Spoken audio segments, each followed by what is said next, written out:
Previously on 30 in 30, part 2. Thanks for being so nice, Vikings. It's so hard to hate you now. This is terrible. We have officially raised $1 million. Thank you so much, Minneapolis. Hello. It is currently 9:59 in the morning on Tuesday, June 30th, the day that the finale is being released. No, I did not sleep for that long, but I got some sleep, which was really nice.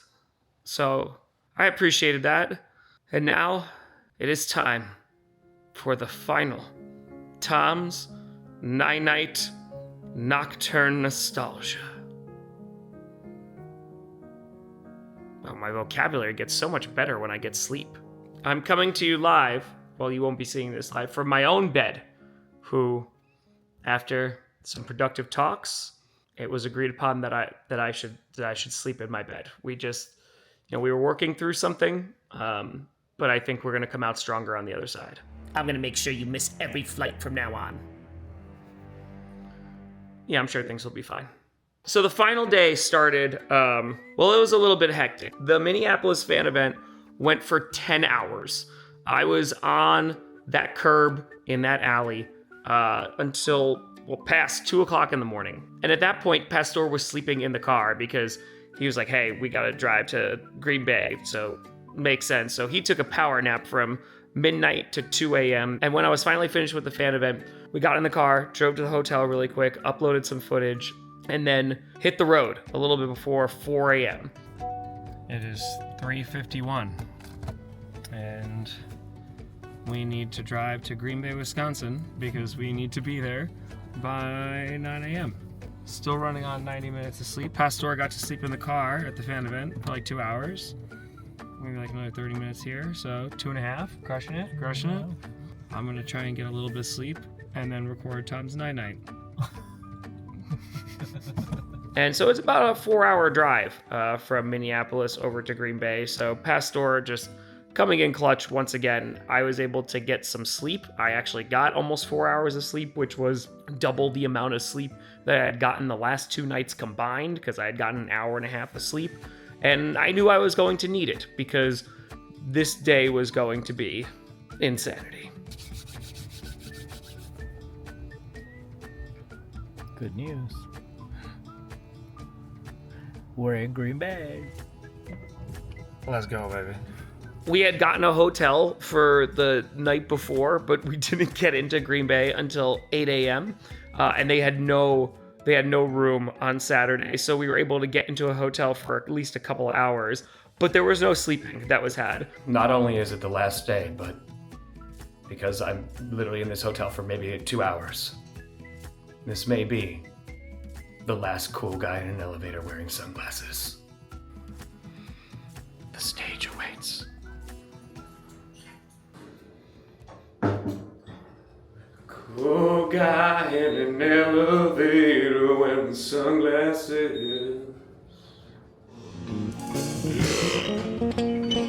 Because we had to meet with the Green Bay Mother Loving Packers at 9 a.m.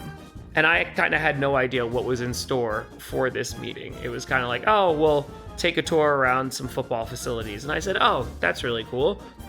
3 years ago and many times before then and after that, I've been on a tour of Lambeau Field, which I highly recommend. It's a really, really good tour. And I figured we'd do something similar to that.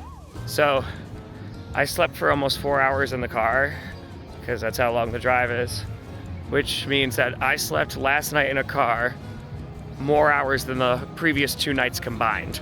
So that's how my sleep schedule is going. What I say, 10-hour fan event last night. What I say, Pastor, after the first one. It can be done. What I say when you said, Tommy, you can't do it. You can't meet every single person. What I say, Pastor. I'm gonna get it done. Watch me. So we're about to turn this corner. 3 years ago, this is the first sight of the first fan event of 30 in 30.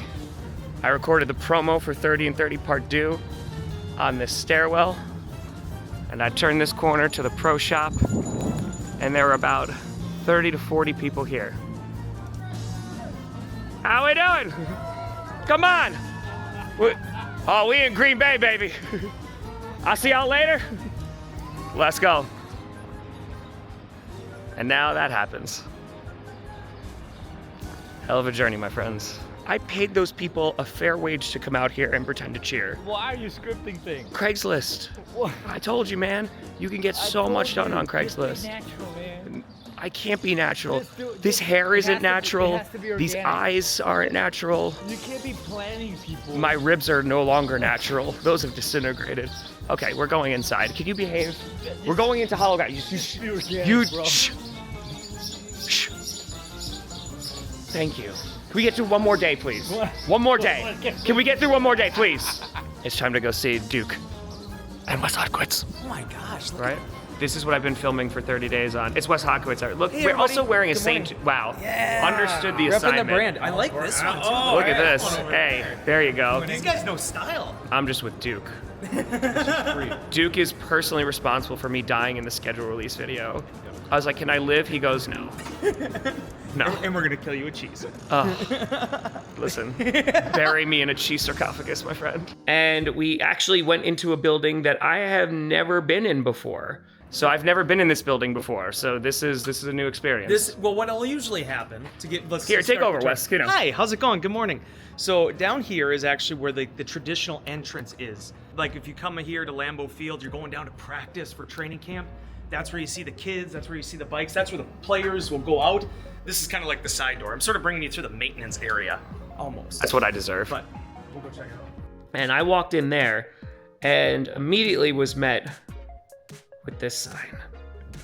Hell yeah. Congratulations, buddy. We did it, Joe. Oh my God, we have a 30 and 30 part due logo with the Packers. This is incredible. This is also where the question of the day gets asked. That's right, Packers social media team, I see you. I see you grinding out there. You're working so hard, you're doing so good. Where's Romeo Dobbs?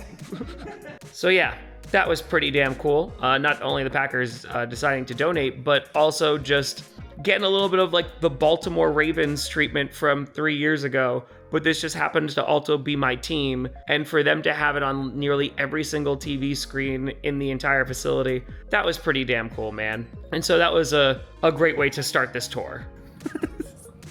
This is Wes, can you be works. professional? Matt LaFleur's here? I just want to ask how he gets his eyebrows done. I just want to ask one question. Now, it should be said, you remember how in like the Lions video, we didn't see the home locker rooms? There are very few tours that allow you to see the home locker rooms. It's usually the away ones. And we've seen a couple of home locker rooms, like 3 years ago when we went to Indianapolis, we saw them. In Baltimore, we saw them. And it does happen. You do get that kind of access. However, there are a lot of teams / stadiums that are like, no. Nobody goes into the home locker rooms except the team, which understandable. So for me, who's been a Packers fan for 28 years, I have never been into the home locker room. When the locker room was in a different place, never saw it then. I saw the away locker rooms because that's what they showed on the tour, but never the home. And so we got into the home locker rooms. And all this stuff is like basically brand new, and it is gorgeous. I mean, every single locker is nice. They have the digital screen on top of every single player's locker. I love you, Bo Mellon. They have LED lighting. Everything is dried out, so like you can like air runs through there now, so it's not just like you just sit in the closet. Like it's actually like dries everything out. The way that the whole gimmick works now, shoes, but it's like every single inch is utilized. And most importantly, they had ping pong. Wow.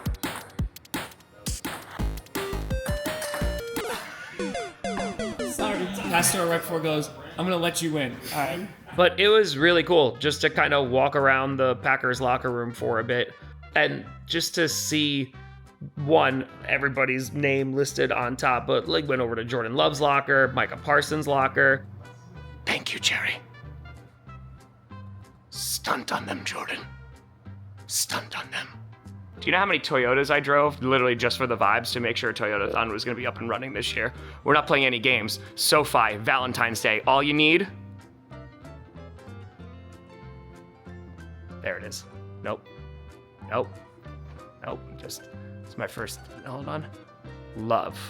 I obviously had my own locker. That was really kind of the Packers because they know that I'm going to make the 53-man roster. You're looking at wide receiver 1. It says it right up there. Tom Grossi, wide receiver 1. Johnny, make sure you edit it in post. You see that? Matt, I'm next to you now. Wide receiver 1. Could get used to this. I don't know if you guys saw the Denver footage. Yeah. You know. It was impressive. You just don't watch anything else but that one catch. Just but that one catch. Just that one catch. You know, but I might just be too humble. I got a lot going on. And I feel good about our wide receivers. Corners, on the other hand. And so after the locker room tour, we went over and checked out some of the studio space. We saw Wes Hodkowitz's office, which he did it, man. You finally have an office, buddy. It only took 20 years. Of We did it. journalism. The Pokemon Cup. There's nothing that says professionalism like a picture of Pikachu next to a pumpkin spice latte advert. Do you want to sit down? A legend sits here. Mike Spofford. Wes, how about a word from our sponsors? Thanks, Tom. We have one sponsor right now. That's Sirius XM Radio. And now that we pre-recorded the ad reads, I don't actually remember what the read is anymore. And while it was obviously really cool to see these spaces, it was also just cool to hang out with some friends. Go Pack Go. And just kind of vibe in one of my favorite buildings on the planet. $1 million! Sorry, my balls are deflated. Tom Brady. Yeah, I mean, you got to think about this from my perspective, right? Like, I'm a fan. I told this to so many fans while we were on the road. Like, I love the Green Bay Packers. I love football, and I've loved this since I was 7. And to be in this space, to get it to go into the locker room, just as a fan, man, it's a pretty awesome experience. So that was incredibly kind of the Packers. A really big shout out to Duke and Wes for coming in on a Saturday and making that happen. Just some really damn cool people. And the things that I've been able to do with the Packers over the years, like, there is never an expectation that I'm going to do anything, right? Because they are doing their own thing, I'm doing my own thing, and sometimes those things, I don't have 2 hands right now, but hold on. Sometimes those 2 things overlap, like being in the Packers schedule release video the last couple of years, or, you know, just them supporting anything that we do, whether it's donating to the December fundraiser or to the Millie fundraiser. You know, it's really cool because just as a fan, you know, when your childhood team wants to get involved with something you've created, yeah, that feels pretty special. Yeah, you can't take that. We'll get you something from the pro shop. The calm before the storm, my friends. Come 5 p.m., there's going to be at least 3 people there. Because Duke, West, and Pastor said they'd be there. So after that, no one knows. And from there, this is where the craziness had to occur. Because I had to drive down to Milwaukee, which is about 90 minutes away from Green Bay. It's actually probably a little bit further from Green Bay. It took like an hour 40, but who's counting? Me, because our schedule was absolutely insane on Saturday. So let me explain what happened here. So Maya, you know Maya, she just ran that way. Right, Maya? But Maya, it was a very big day for her. And this was something that had been planned right around, I mean, this is going on for months. When did you know you were going to do this? It's been months. Maya has this thing called actual talent, right? What you see here is just pure willpower that has been mistaken as talent. And so Maya has a talent where she could actually sing. And something that I very much wanted her to explore, of just like, hey, even as a hobby, because as someone who got to literally chase their dreams and work really hard to achieve those dreams, I want the exact same for Maya. And so she has been doing voice lessons, and she's been kicking ass because, again, actual talent. There was a point where, and this is on a Friday night Q&A, I'm pretty sure it got copyright claimed, but where we sang A Whole New World, and like I sang my part, and then Maya sang her part, and then there's a significant difference. Again, actual skill and talent.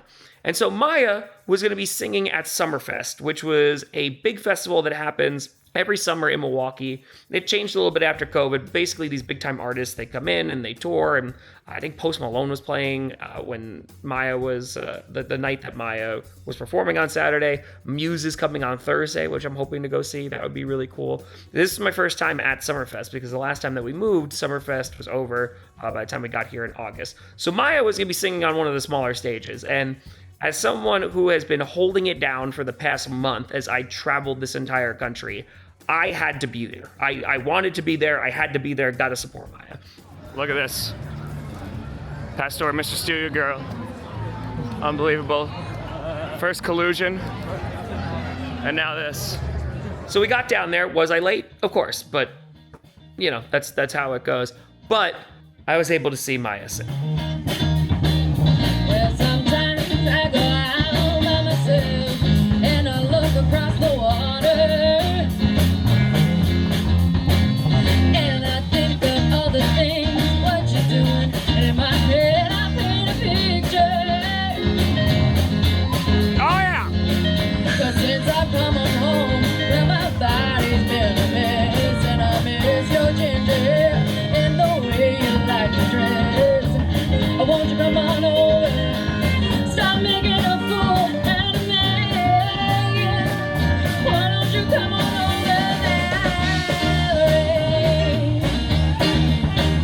Valerie? Valerie. And just to be able to sit down for a hot second and watch my fiance sing a song on a stage, which is very scary to do, right? You're singing in front of people. I had to do it in Nashville, and that was, you know, things could have gone better. But yeah, just so incredibly proud just to sit there and watch her crush it. Why don't you come on over,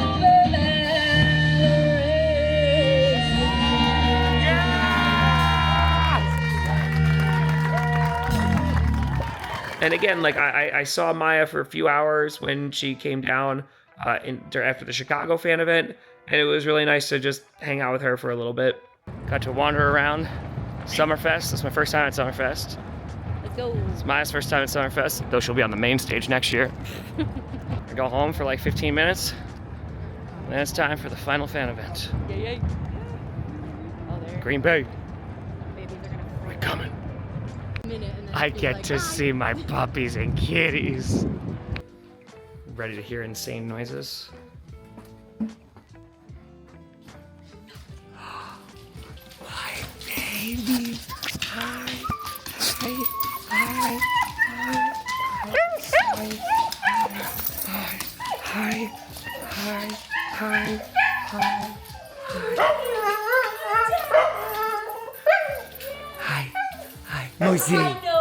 Man, I'm so grateful for so many people who brought their doggos out and just to see so many puppers, whether it was in Vegas or pretty much almost every fan event had dogs. And it was so good to see the pups. The cats were kind of like, okay, you're back. All right, where have you been? Which is what my bed said as well. But yeah, it was so good to see them, even if it was for like 10 minutes, because again, we had a really, really tight schedule and I still wound up being late to the fan event, but that's neither here nor there. And just to be home and just step foot at home for a minute was really, really nice. So I got to enjoy that. I'll be right there. And where have you been? I was doing 30 and 30 part due. It was a charity trip. I could smell the other beds on you. Did you think I wouldn't notice? I needed somewhere to sleep, okay? What were their thread counts, Were they better than mine? No, it's not like that, you see. If it's not like that, then why don't you take a nap right now? I have to go up to Green Bay. I have to go to the fan event. Excuses. Well, then you can find yourself sleeping on the couch tonight. Damn it.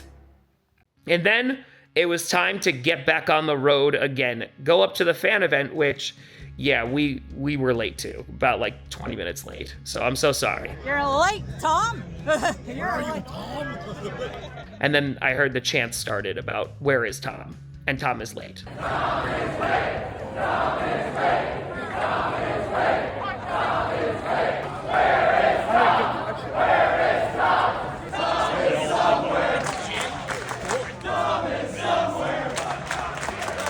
Cleveland did this. But I did manage to arrive in Green Bay, and I was curious about this fan event. I knew that it was going to be a little bit larger, right? Because it's the last one. 3 years ago, when I came here, it was like a random, I think it was like a Tuesday morning, I want to say, at like 11 a.m. There was maybe like 30 to 40 people there. We then did a second fan event at a brewery, which there was about probably like 40 to 50 people there, and it was a vibe. And I will never forget having a conversation with someone 3 years ago, and they're like, yeah, it's really tough to get Green Bay to come out to things.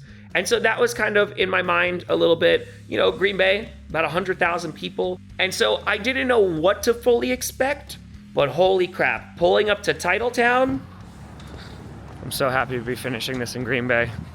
30 NFL cities, 30 days. Here comes the finale. They're chanting Tom is late. Oh, yes, I am. We did it.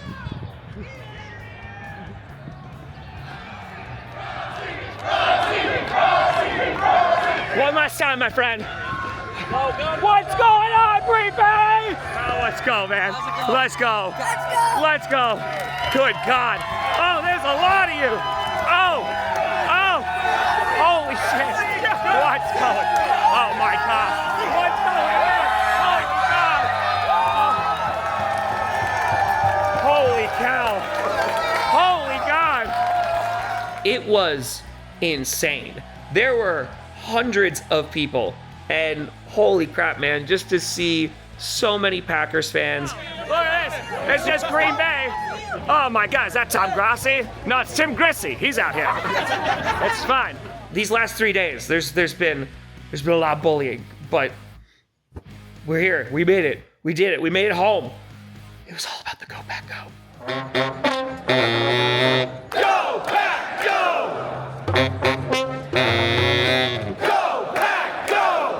Ladies and gentlemen, welcome back to Green Bay.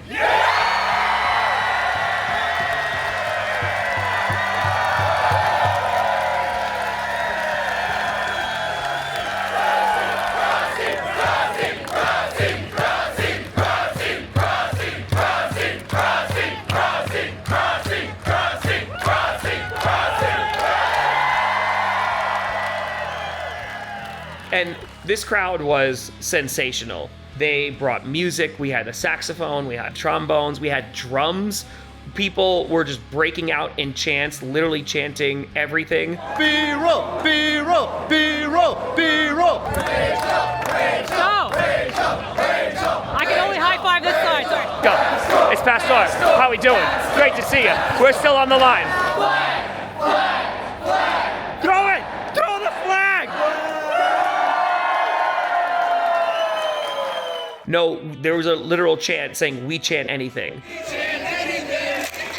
And then a chant saying anything.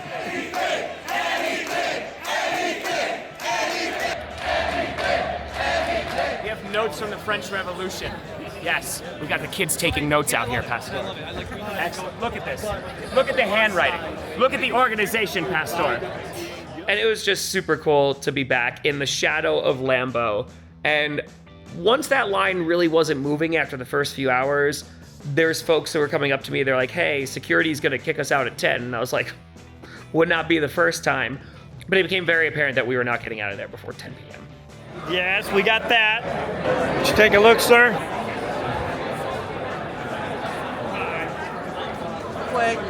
But spirits remained high like the entire time that we were at Titletown. And just hearing from everybody, folks that I had seen 3 years ago, folks who live in the area, folks who came from very far away. We had folks who flew in from Las Vegas, who came in from Tampa Bay because they just weren't able to attend the other fan events, because this was the finale. This was the last one for 30 and 30 Part 2.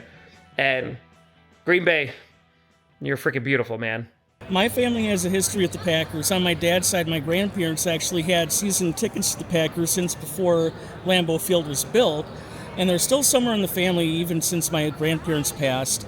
Grew up in Cincinnati, and I moved here to Milwaukee, Wisconsin about 2018 because I was chasing a girl who became my wife now. So her family's from here. So they're all Packers fan, but they accept me as a Bengals fan. They were all my support system when I was here watching the Bengals lose the 2021 Super Bowl. Last time I got fired right before this started, so I said, why not? And I just drove to Lambeau because it made me feel better. So 2023 first fan event participants. OGs. Excited to come out. We were part of the OG group that came in 2023. Very small group at the time, very silent too, and this fan event is amazing, so much more than we expected.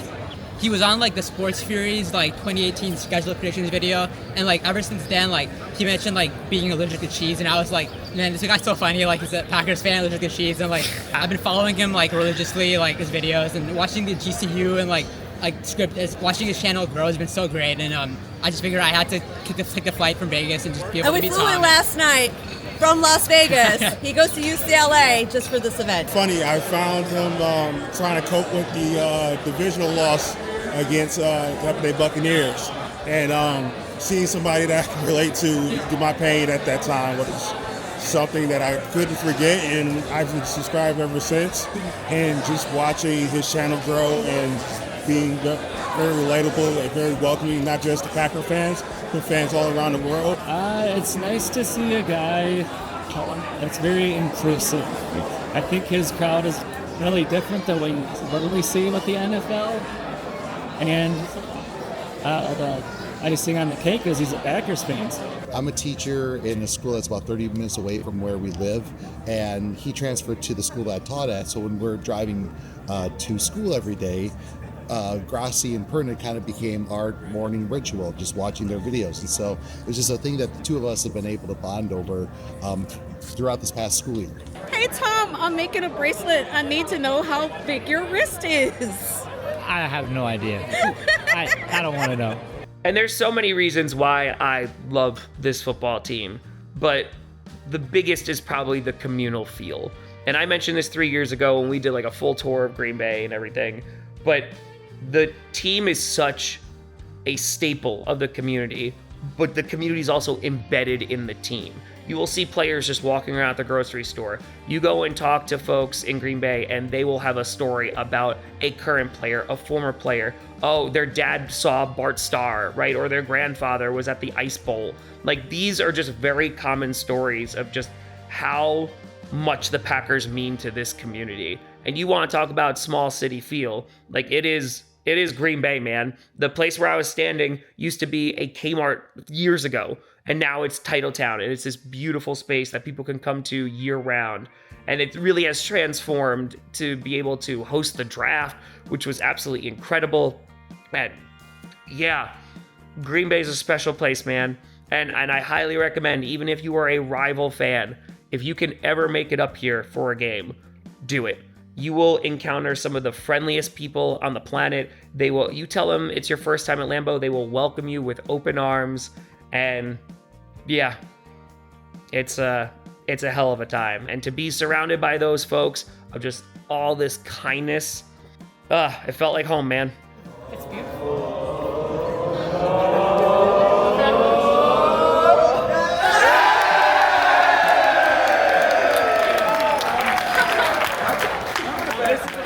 And then after 10 p.m., we did get kicked out to the Bell and Health parking lot, which, not a sponsor, but funny enough, this is actually where I held a fan event for the draft a year ago. And we went over there, and I'm sure we have footage of this, of Pastor leading the line. There were still a ton of people there at 10 p.m., and that line did not go down. Come on. Come on. Follow Pastor! Follow Pastor! Follow Pastor! Come on. It'll be a minute. And as we went deep into the night, Maya wound up showing up, which was really nice. Pastor got really sleepy because he had to catch a flight in the morning. But people were still holding strong to the point where we went until after 2 o'clock in the morning. Meaning that this was the longest fan event. Go Bills! Go Bills, yes. My boys. Grossi, yes. The very last one, getting the crown of keeping me outside for the longest amount of time possible. Though, there were a lack of feet, and I am grateful for that. But, again, man, just as that line dwindled and getting closer and closer and closer, more emotions started to pop up a little bit. But, yeah, after that last person, that was it. So it is over 10 hours, which means that this is now the longest fan event. Bro, come on. Come on, man. Congratulations, dude. Oh, you son of a bitch. That's right. I forgot about the Rams. Why do you have to be so middle-aged about it? Oh, shit. And 3 years ago when I finished this, we were in LA. And so we were able to spend the night in LA. And then we went to the Pacific Ocean the next day. And then had to fly all the way back to New York. This was going to be easy. I got to drive like 90 minutes to my house. That wasn't too bad. And by me, I mean Maya was going to, because if I drove a car, it would not have gone well, because I was a husky person. I'm so beyond tired. But after the fan event was over and said goodbye to Pastor, who, don't worry, I'll be talking a lot about Pastor.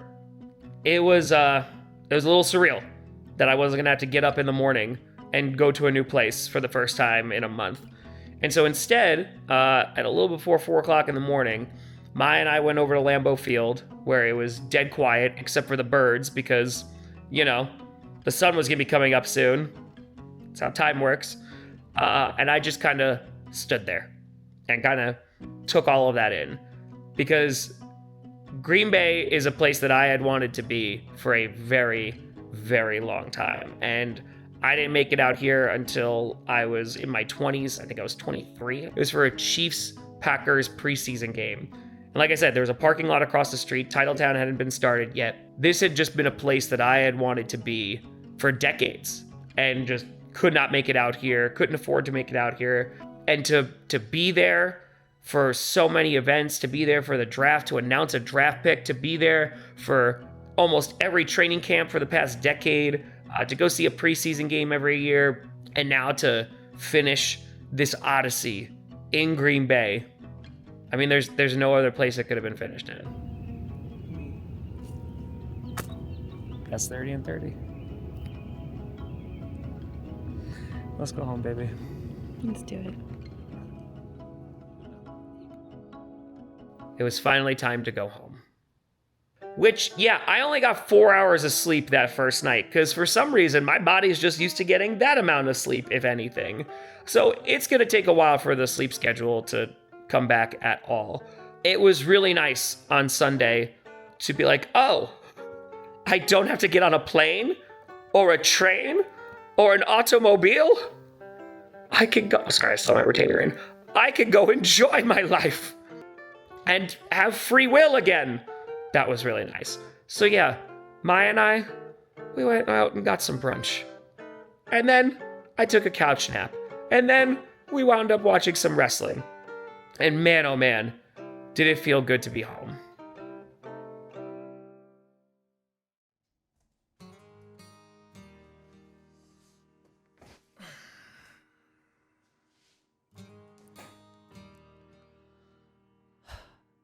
"30 days ago, I started this journey in Los Angeles.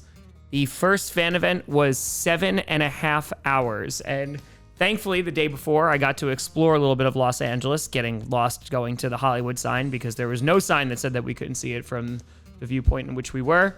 But also that fan event really was just an omen of what was to come, some foreshadowing, if you will, because that first fan event, man, the energy was insane. Just running late and being greeted with the screams of hundreds of people.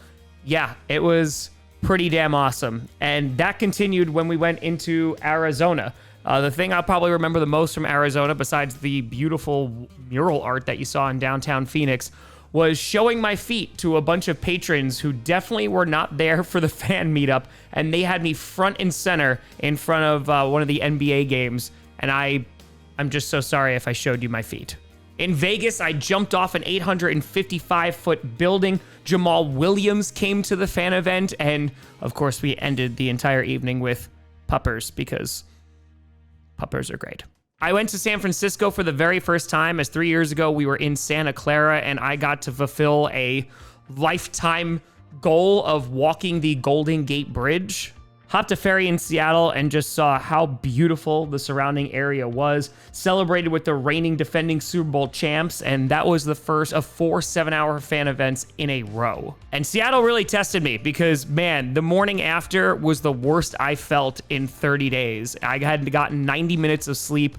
I had to walk around the terminal just not to pass out before my flight left, and the day ended pretty damn great with sending Perna into a bunch of garbage cans, hanging out with over 400 people, and just being surrounded by a whole lot of love. 3 years ago, Kansas City was one of the craziest fan events. We had folks tailgating our arrival, and this one did not disappoint either. This also was the first museum of many that I would visit on this tour. It started in Kansas City. I named a child, and also got to celebrate a little bit with the fans as they are the leading fan base for donations to St. Jude this time around. It was then time to head to Texas, whether it was in Dallas visiting the Grossi Knoll and saying thank you to Jerry Jones, or going up to Houston and riding a bull at freaking midnight on a Saturday night, dressed like a cowboy. Yeah, Texas was one heck of a time.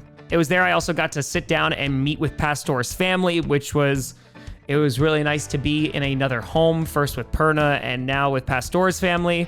It was a beautiful time. In New Orleans, we continued the museum streak with the World War II Museum. We had amazing food. I got to listen to music, got to get some actual sleep that evening before heading on over to Florida, which, holy cow, you want to talk about one of the most improved places from my last time I visited. Miami is near the top of that list. And it's not that they improved, it's just that I actually got to see things. It was going to the beach, getting my pants really wet, going and having some great food, going to meeting phenomenal people at Versailles, and capping it off with a phenomenal fan event that really just set the tone for what the rest of Florida was going to be. Because in Tampa Bay, there were snakes, lines out the door, and a whole lot of people willing to help, which made that fan event very memorable in the Floridian heat. And then to cap off our Florida visit with a trip to Jacksonville, where we saw dinosaurs from previous mini golf places, a parking lot hot dog, and a whole lot of people coming on out for a fan event. Not too bad for a small market team. 3 years ago in Charlotte, we had one of the craziest fan events, and I still have a Polaroid from our time there. I now have another Polaroid that is currently sitting in a box that will make its way to the desk, as well as just to feel the energy in that brewery from the amount of people that came out. Yeah, Charlotte, they know how to throw a party. It would also be the first time that we got kicked out and had to go to the curb, the first of many times, and also the streak continued of me cutting hair, which I didn't know that'd be a thing, but here we are. In Atlanta, I went to a racist rock by accident, went to an amazing fan event that was held on a rooftop bar, and ended the night in my hotel, which also apparently was where the oldest strip club in Atlanta was. So I got to try new things. In Nashville, I sung on Broadway, I got kicked off Broadway, and I really experienced some true Southern hospitality. In Indianapolis, I got to see some race cars for the Indy 500. I got to go out on the track and cap that night off with the longest fan event up to that point. Indianapolis, holy cow, did they show out. In Cincinnati, I saw more dinosaurs. This time it was made out of Legos. Thank you, Pastor. The kitty went meow, and Laura served us some hot dogs late into the evening, making sure that everybody was taken care of. Cincinnati is also where Scott joined the tour for a little bit, drove me to Pittsburgh, and I was so happy to be back in one of the most beautiful cities in the country, showing off my wide receiver one skills, and even having time to grab dinner with a friend. In DC, not only did Wildflower go to museums, but he also tried to fix the reflecting pool, days before people are now getting arrested for going to the reflecting pool. So good or bad timing, depending on the content that you wanted. Also, it was again our largest fan event, as we had over 400 people smashing into that brewery, and it was a night that Wildflower nor I will ever forget. Then heading further up the East Coast, we hit up Baltimore, from crab cakes to shaving heads in the street near midnight.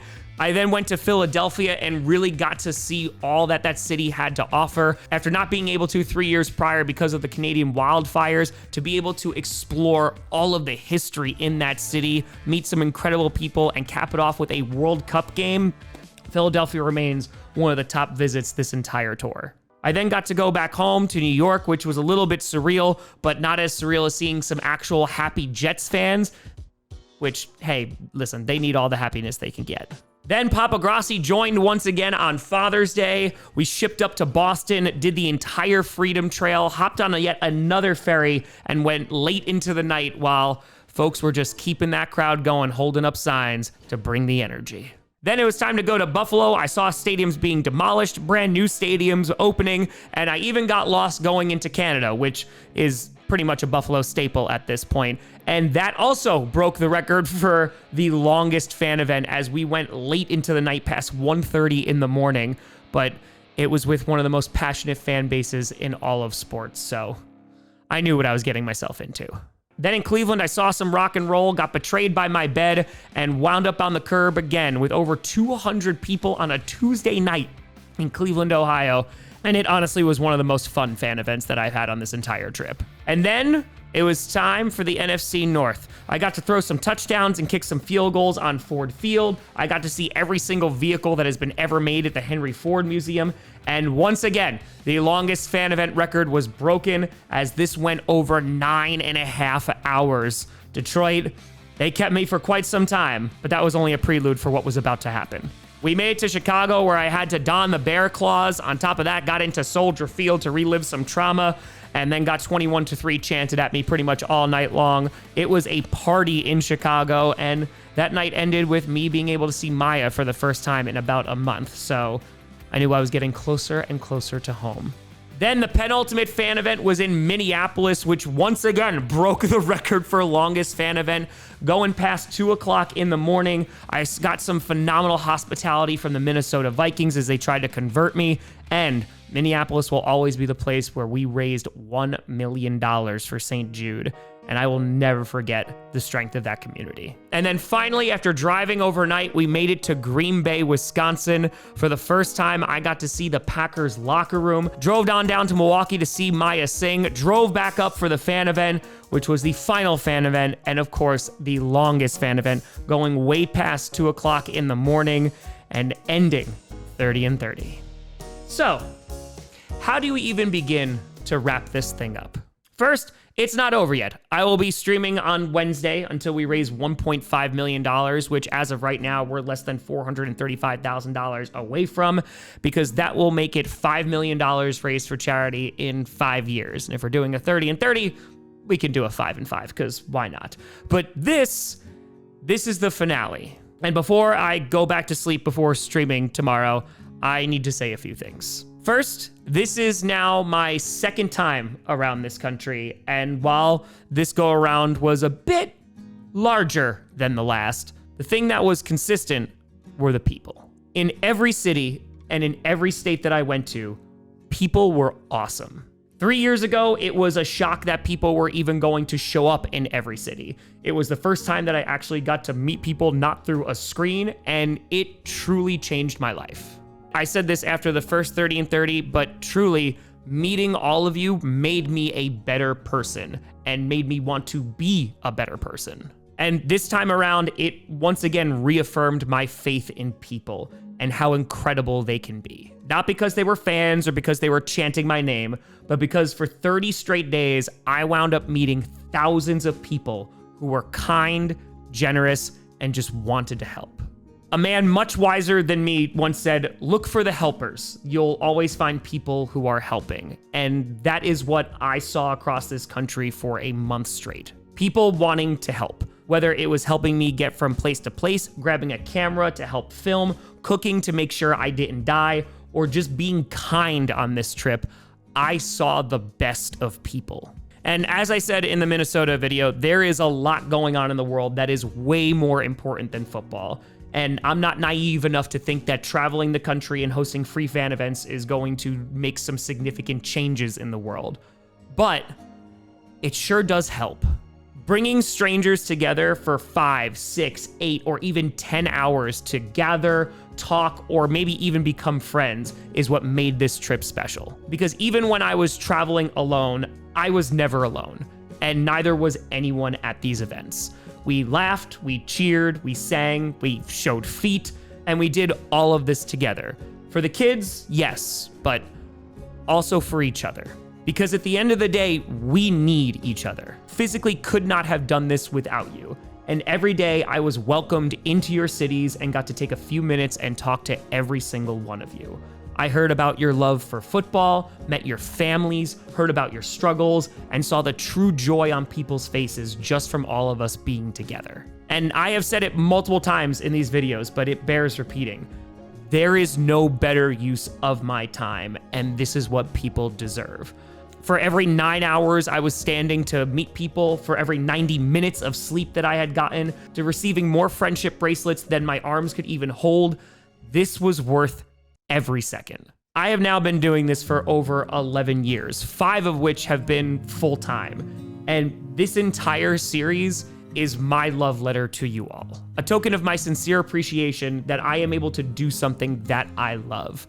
Because sports has the power to bring all of us together and highlight the best of humanity. You see it right now during the World Cup and all of these countries coming together and all of these people who are getting along and becoming friends and loving one another. And I saw it firsthand for 30 days traveling this country, how many incredible people are here. And when I say thank you, I mean it. Because of you, I have been able to accomplish nearly everything that I could have ever dreamed. I announced a draft pick, I won awards, I got to visit cities and countries that I never thought I'd be able to go to. But the most important thing that I've ever been able to do is turning this channel about football into a vehicle for chaotic good. Whether it's helping kids with cancer, paying off medical debt, supporting children of veterans, or helping the most marginalized and vulnerable among us, this community has truly become a force for good. We've helped thousands of people and we keep showing up because it's something bigger than me, it's bigger than us, and I cannot begin to tell you how rewarding this all has been. Because it is true, this is my last 30 in 30 for a few reasons. One, I fulfilled a promise I made 3 years ago when the first 30 in 30 ended. I said I would do this one more time and we hit 1 million subscribers, and now I did that. Two, I'm not sure my body would actually survive a third one considering the current state that I'm in now. But the real reason why I can't do this again is because in the 3 years that has passed since the first 30 in 30, things have changed in my life. I've finally gotten to move to a place where I have always wanted to live, and I honestly just want to take some time and enjoy it. After the first 30 in 30, I was back to work on that Monday putting out content. And after this stream tomorrow, I really am just gonna take some time to enjoy this beautiful place that I'm in. And most importantly, it's not just the place, but I have someone who I cannot wait to spend the rest of my life with. During the first 30 in 30, Maya and I were not together, but by the end of it, I knew that this was my person. We got engaged this past April, and after leaving for yet another 30 days, I don't want to be without her for that long. Not only has she supported all of this and held it down at home, but she has made me truly a better person. And after chasing this thing for 11 years, all I want to do is spend as much time with her as I can. And so while there will be more fundraisers, more fan events around the country, and all the football content to come this season, and maybe another international tour, this is my last 30 in 30. So once again, I just want to thank you. Thank you for being a part of this in whatever way you could, whether it was coming out to the fan events, whether it was supporting this online, whether it was donating, whether it was sharing, or whether it was just following along. Thank you to everyone who helped because you all made this possible. But there are two people in particular that I have to thank. The first being one Johnny Barks, who is editing this as I say these words. I met Johnny for the first time in person on day 0 of 30 in 30 part 1.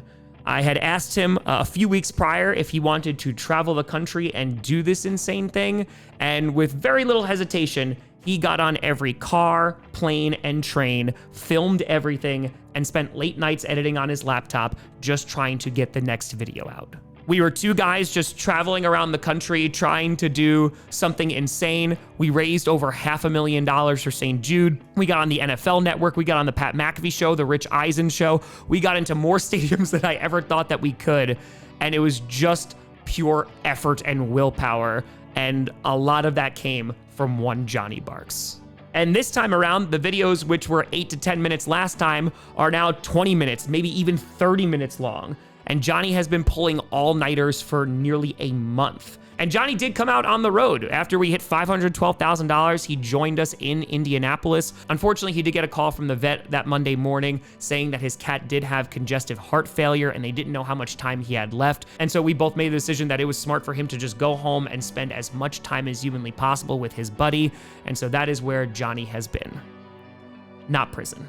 And I just have to say that I am so incredibly proud of the work that he has done to be able to capture just a glimpse of what is going on out here. He deserves all the praise and more, because I think that this series has been the perfect bookend to the first 30 and 30. And of course, the other person has to be Pastor.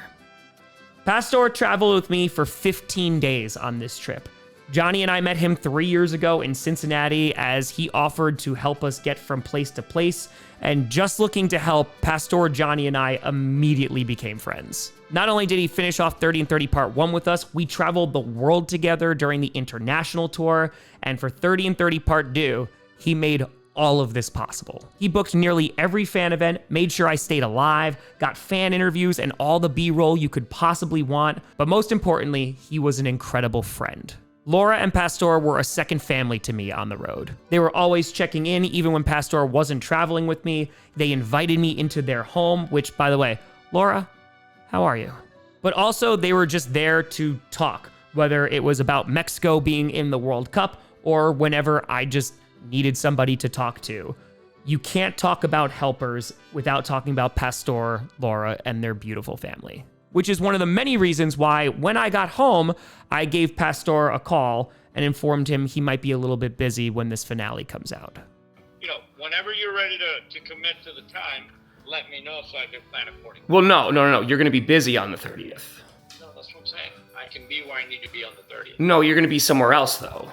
Because you helped for half of the time. I already bought you an Estadio Azteca ticket for the 30th. Shut up. So, I figured you'd find a way to get there. Tom. Thanks, buddy. What? Shut up, man. Yeah, man. Wow. Thank you, amigo. Yeah, man. Thank you. Thank you, buddy. No, thank you's good enough, man. Oh, what are you kidding me, Tom? No, sir. Hey, buddy. Just got through the gate. We're inside, man. ¡Viva México! Viva Mexico. Thank you, Tom. México, México, México, México. Y retiembla en su centro la tierra al sonoro